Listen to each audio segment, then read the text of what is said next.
Hello, Samadan here, and we're almost there. 9.2 is around the corner. Last minute preparations are underway, and we're getting ready for 9.2 releasing in a few days' time. So, exciting times are ahead. I'm going to go through the Wowhead blog, everything that's been going on this week, as well as my own gold making, which we'll have a look at the moment. So I think if you've been following the series, you'll know I've been investing heavily into legendaries in a last-ditch attempt to see what I can do. Now, if we have a look over on my TSM graph, you can see quite the extent of the damage I've done here in terms of my investment. I have gone literally from 5.5 million down to 174,000. Awakening went off on a little holiday over to Draenor and collected up some materials and has brought those back, and I've been busy trying to max out my ranks. If we have a look here on Samadan, tailoring's the main one I've focused on first and foremost, and we have maxed out everything in terms of tailoring and just the Grimveld belt left to go. So I've spent an awful lot on Orboreal shards just to try and get those all sorted and use the materials that I've collected up off of Awakening. So we're about as ready as we can be on Samadan. I'll probably just finish out the belt. I'm not too concerned about the belt, obviously, because that's going to be where the Covenant Legendary is going to be default for a lot of people. So it's unlikely to get a lot of sales, but what I'm going to do is just max it out anyway, just so that I've got everything complete, because the completionist in me would like to have everything. Bridget, my jewel crafter, has maxed out already the jewel crafting recipes. And if we pop on over to my leather worker, Earthen, you can see I've made small amounts of progress focusing on the leather working side of things. I've maxed out the gauntlets, the pauldrons and the vest. I'll work on the helm next and then possibly move into the bone shatter for the similar kind of slots, making use of the list of things that I linked to in the last week's blog. But the ultimate aim is to max everything out, so I will be spending a lot of gold, and thankfully I'm actually making a reasonable amount of gold just in my diversity of all the other parts of the professions. That's how I've been making my gold in Shadowlands anyway, prior to Legendaries.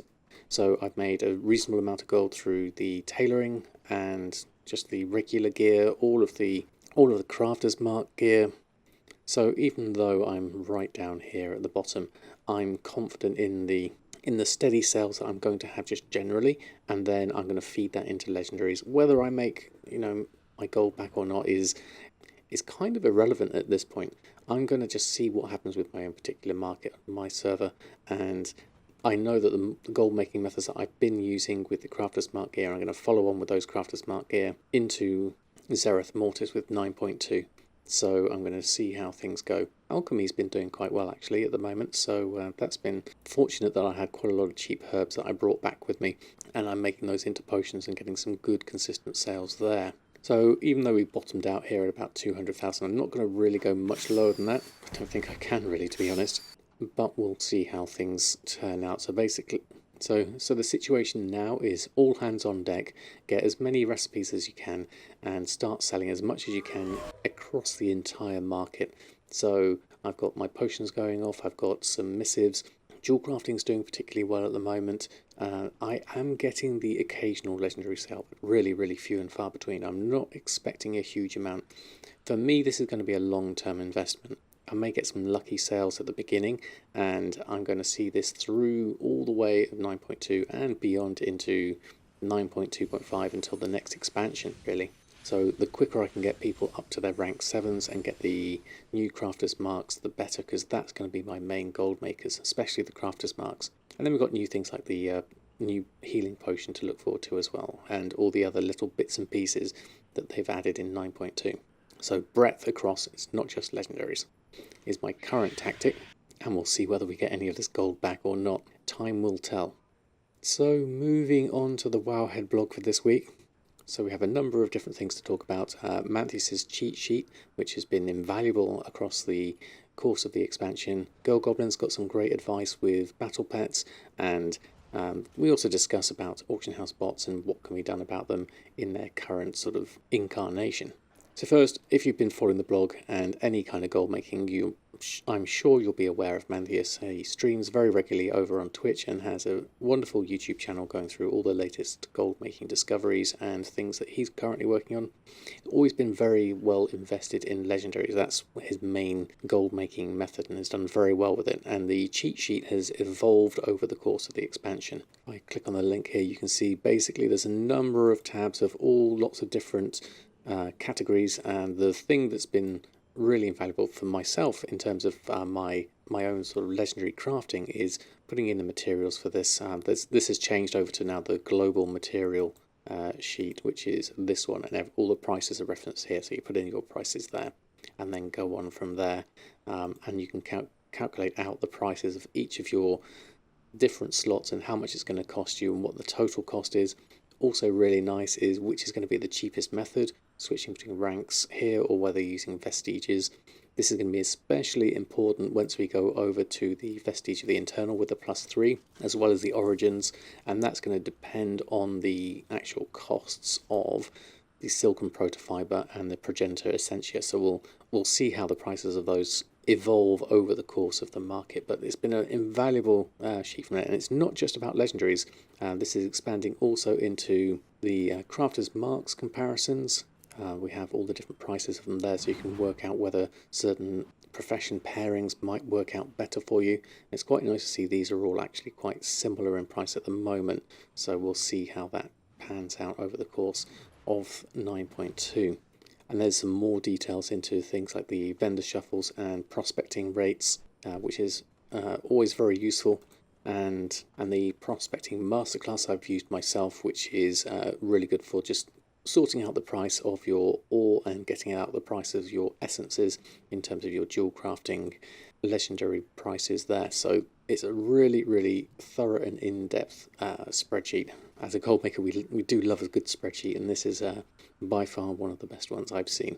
So Mantissa goes through a little write-up about that. That's beyond what I've done here, and goes through it in more detail, going through all the different updates and new features. And of course, the accompanying video goes through it in a nice, easy to digest manner. And of course, if you want to support Mantissa directly, Patreon is always a really good way to support your favourite content creators, and he has a Patreon page which you can find a link to within the spreadsheet itself. So moving on to other sections, Gold Goblin has been a very active and successful gold maker in various different niches, and it's really just goes to show Gold Goblin is living proof that you don't have to just stick to one way of making gold, and in particular like myself, on low pop servers and using a diverse number of different ways of making gold. In this case, going through a deep dive on flipping pets, which is an interesting market. It's the one I first looked at when I was looking into making gold. I thought, okay, what's the easiest way I can start making gold? And it's kind of convenient. You pick up these pets along the way, and it's nice that you can transfer them between servers, and the thoughts about buying them cheap from one server and selling them high on another server really appeals. And Gold Goblin goes through all the different things, the different add-ons that you might need, and Zufu's pet guide for the battle pet strategies. And the key here, it is an easy entry-level market to get into when it comes to making gold. By easy, relatively hands-off, the thing you always have to remember with battle pets, it's a slow market, and so sales will be very few and far between. That was the reason I decided not to bother with pet markets very quickly myself. It just didn't suit my gold making style. This was way back in Legion when I was making enchants, and that was my gold making method of choice because I got some immediate rewards and immediate feedback. My brain likes that quick feedback, really. But that said, you can make a decent amount of gold with battle pets if you know what you're doing, if you know which pets are valuable.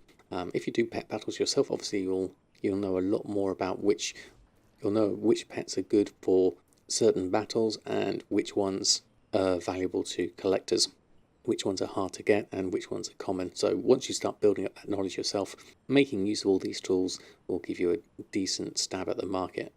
It's like anything really, knowledge is power. And then she goes through a bit more detail into creating TSM groups and searching for the pets, and some advice there in terms of importing pet strings, and then buying them up from a high pop server where they're usually relatively cheap, and then selling them on your home server where it's usually more expensive. And then talking here more about the level 25 pets, obviously you can level up your pets and you can increase their value, putting the time investment into leveling up the pets themselves. Obviously if it's super squirt day and things like that, you can do this quickly across multiple pets, knowing which ones to do, and then looking into the pricing and the profit margins involved in there. This is not my area of expertise, but Girl Goblin has proven here that it's definitely their expertise, and I would highly recommend following this advice. And you can make a lot of gold with this eventually. It's just a question of time, knowledge and patience. So if you are looking to get into the pet market, or you're a fan of pet battles and you'd like to sell a few spares, then I highly recommend giving that guide a little read and then following on with Girl Goblin. Started up a new blog, which I link to up at the top here, where you'll find lots more articles coming in the near future, so I'm looking forward to those. And then talking a little bit more about 9.2, Penguin has a great video coming out, just last minute ways to prep for 9.2, as we are literally just a few days away now. Things you might want to consider, like getting any alts to the right level or getting anything unlocked so that you can just jump straight into whichever markets you're going to focus on, understanding the timeline and when certain things unlock and what requirements you have for 9.2. So it's all covered in this video, so I recommend just give that a watch if you're not sure what to do next over the next few days, if you're not already prepared. For most of us, like myself, I'm just literally just scrambling to do whatever I can in the time I've got, and I'll catch up the rest as and when I can, if ever. So there's lots to look forward to, really. And then moving on to a slightly more maybe contentious topic in terms of bots and auction house bots in particular. And we've talked about this before on the WoW Economy blog. Jack and Sansifor went through it with a couple of interviews with the botters that they did over in the Auction House podcast. There's a link to one of the old blogs here.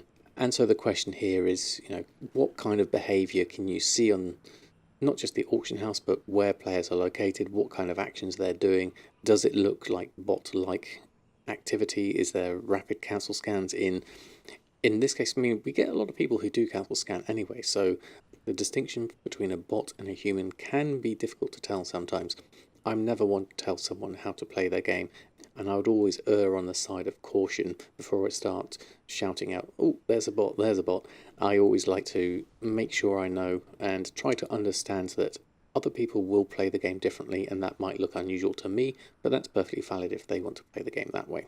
So the kind of things they were looking at here is the name with lots of sort of numlock numbers or characters, which isn't in itself isn't always unusual. I mean, people can choose names or want to get the closest sounding name if their name's already taken. So that in itself isn't necessarily an indication. A clean account with no achievements. Obviously, this could just be a auction house banker character. So this, of course, isn't by no means the sole identifier.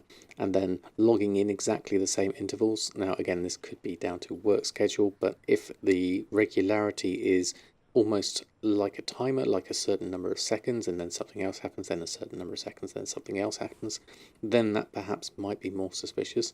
If there's no real natural variance in the behaviour is what people are looking for here. And not reacting to a dead auctioneer, because obviously these are in Booty Bay and the auctioneers get killed, or instantly logging out and coming back at the same time. There's a number of things. They all add up to a certain picture. And all of these could be a human. There's no real definitive way of knowing, but they are indicators that maybe this could be a bot. The problems you have here is it's not really clear cut. You might have your suspicions, and you might want to report these players. If you've tried to contact them, you can't contact them, or their behaviour has been consistent over a number of days and you suspect them to be a bot. By all means, report to Blizzard as you would using the normal mechanisms and let them investigate, and hopefully something will come out if it's a genuine bot. I'm of the feeling that it's kind of a losing battle in many ways. Blizzard are doing a lot of things already, and there's a lot they can't talk about what they're doing. There was an interview I saw a few weeks back which affirmed this for me as well. So it's something they're aware of, it's something they are trying to deal with, but obviously with only limited success, because the bots will always come back. It's the same with any system really, where there comes to be a way of automating or being able to repeat the system and not being involved as a human, and people will naturally try and take advantage of that in whatever way they can. Everyone will have different ethics and different feelings on the matter, so I'm always cautious about throwing around slurs or crying wolf in cases like this. I try to think there's enough love in the world for everyone, bots included, but the last thing I would want is for someone to be falsely reported and then end up losing their account, so I'd always treat it with a bit of caution.